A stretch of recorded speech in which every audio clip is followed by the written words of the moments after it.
ونصلی علی رسولہ کریم اما بعد فاعوذ باللہ من الشیطان الرجیم بسم اللہ الرحمن الرحیم۔ آج جو میں نے بہت خوبصورت ایک لیکچر سنا تو مجھے اس نے میرے مائنڈ کو بہت اچھا ایک پازیٹیو وے میں تھنکنگ پروسیس دیا، تو مجھے لگا کہ جو میرے بہن بھائی مجھے سنتے ہیں یا جو بچے مجھے سنتے ہیں مجھے ان کے ساتھ یہ ضرور شیئر کرنا چاہیے تاکہ وہ بھی ان مبارک مہینوں میں اپنی اصلاح کر سکیں۔ ہمارا سب سے بڑا دشمن کون ہے؟ ہمیں آج تک یہی نہیں پتہ چلا۔ شیطان اور نفس۔ شیطان کو شیطان کس نے بنایا؟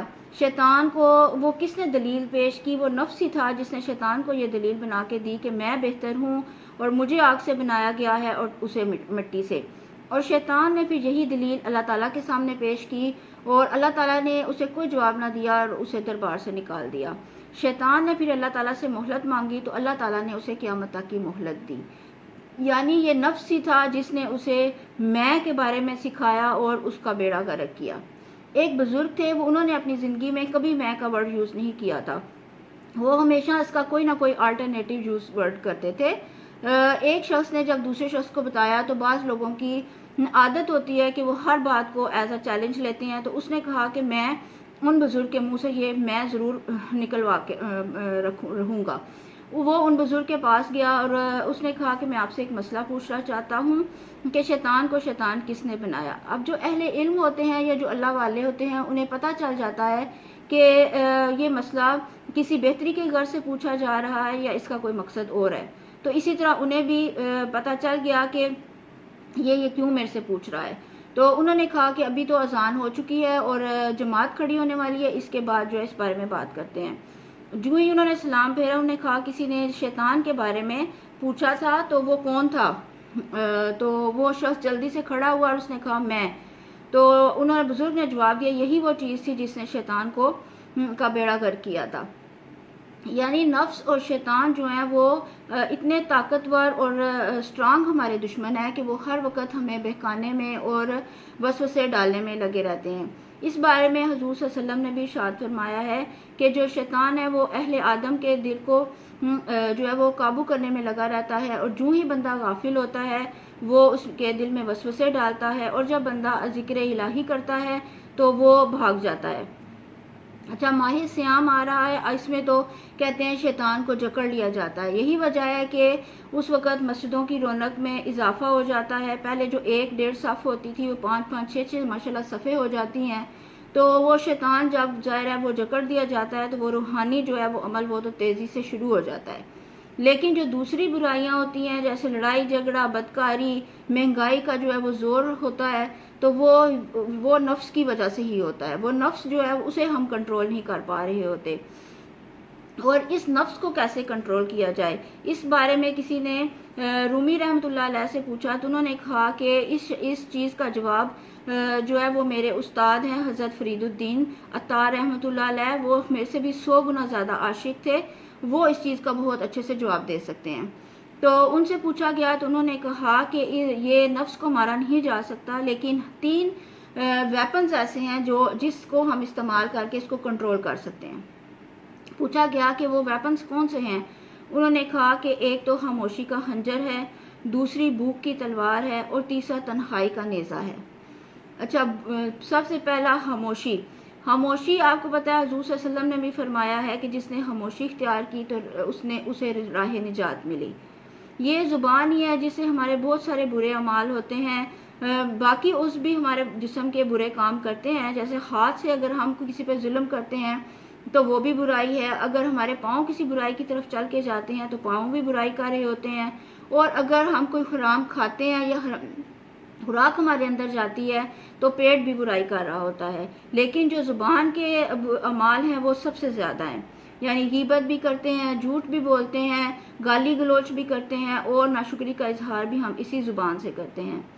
تو ہمیں سب سے پہلے رمضان میں یا ابھی سے جب ہم روزے رکھ رہے ہیں تو ہمیں جو ہے وہ اس نفس کا جو سب سے بڑا برائی ہے، ہمیں نفس کو قابو کرنے کے لیے اس کو ہم نے خنجر مارنا ہے، اس کو قابو کرنا ہے۔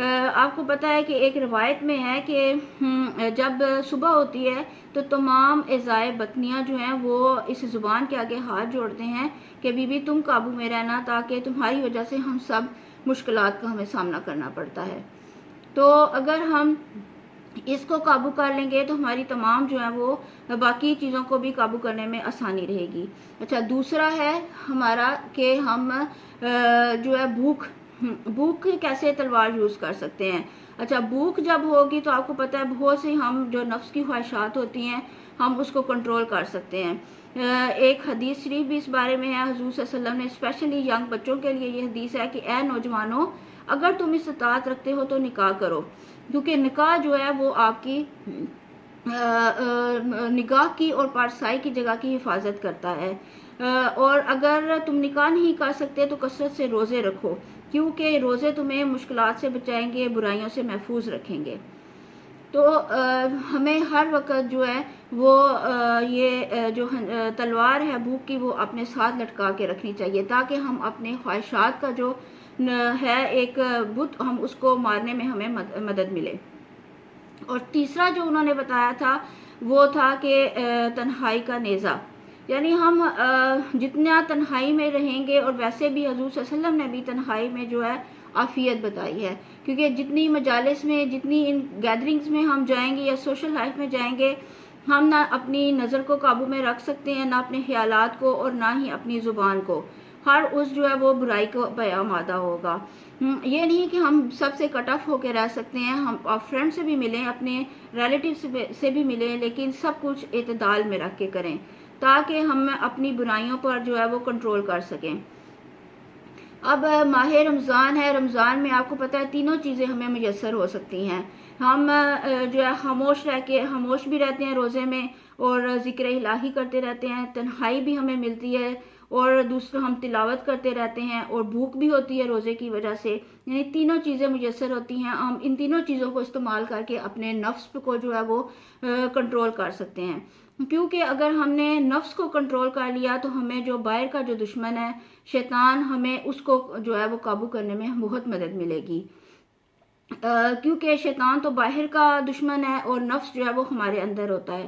آپ کو پتہ ہے پرانے زمانوں میں جب کوئی چوری ہوتی تھی تو سب بزرگ مل کر بیٹھ جاتے تھے، اور وہ یہ مل کر اس پوائنٹ پر پہنچتے تھے کہ کیسے کوئی چور اندر آ سکتا ہے۔ تو یہ اس چیز کے بغیر ممکن ہی کہ کوئی اندر کا بندہ جو ہے وہ باہر انفارمیشن شیئر کرتا ہے، جس کی وجہ سے باہر سے کوئی آ کے چوری کرتا ہے۔ تو یہی وجہ ہے کہ ہمارے اگر اندر جو نفس ہے اگر وہ ہمارے کنٹرول میں رہے گا، وہ ہماری مدد کرے گا، تو باہر سے شیطان اندر حملہ نہیں کر سکتا۔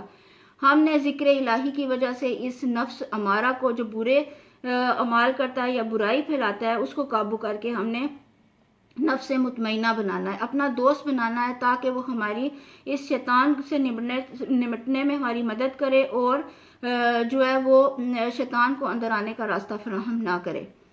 اب اللہ تعالیٰ نے ہمیں زندگی گزارنے کے سارے جو ہیں وہ راستے بتا دیے ہیں، اب یہ ہمارے پہ ہے کہ ہم رائٹ وے چوز کرتے ہیں یا رانگ وے چوز کرتے ہیں۔ آپ کو پتہ ہے جو ہی رمضان ختم ہوتا ہے، عید آتی ہے، تو ساتھ ہی جو شیطان کو جو جکڑا ہوتا ہے اس کو چھوڑ دیا جاتا ہے۔ پورا مہینہ ہم نے اتنی محنت کر کے نیکیاں کمائی ہوتی ہیں، اور اگلے دن ہی جو ہے وہ ضائع کرنا شروع کر دیتے ہیں۔ اور اللہ تعالیٰ نے بھی قرآن پاک میں بھی اس کی بہت ایک خوبصورت مثال دی ہے کہ ایک عورت جو تھی اپسیٹ مائنڈڈ تھی، یا یوں کہہ لیں کہ ذہنی مریضہ تھی، تو وہ سارا دن جو ہے وہ سوت کاٹتی ہے، اور رات کو پھر جب ہوتا ہے تو وہ خود ہی اپنے ہاتھوں سے وہ کھول دیتی ہے، یعنی جو کپڑا بنانے کے لیے کرتے ہیں، تو وہ اپنے رات کو وہ خود ہی وہ سارا کچھ خراب کر دیتی ہے۔ تو اسی طرح ہم سارا مہینہ جو ہے وہ ہم محنت کرتے ہیں، اور جو ہی وہ شیطان آزاد ہوتا ہے تو ہم خود ہی اپنی ساری محنت پہ پانی پھیر دیتے ہیں۔ اللہ تعالیٰ نے اہل ایمان کو بہت خوبصورت جو ہے وہ تلقین کرنے کے لیے ایک دعا سکھائی ہے، میں آپ کے ساتھ وہ دعا شیئر کرتی ہوں۔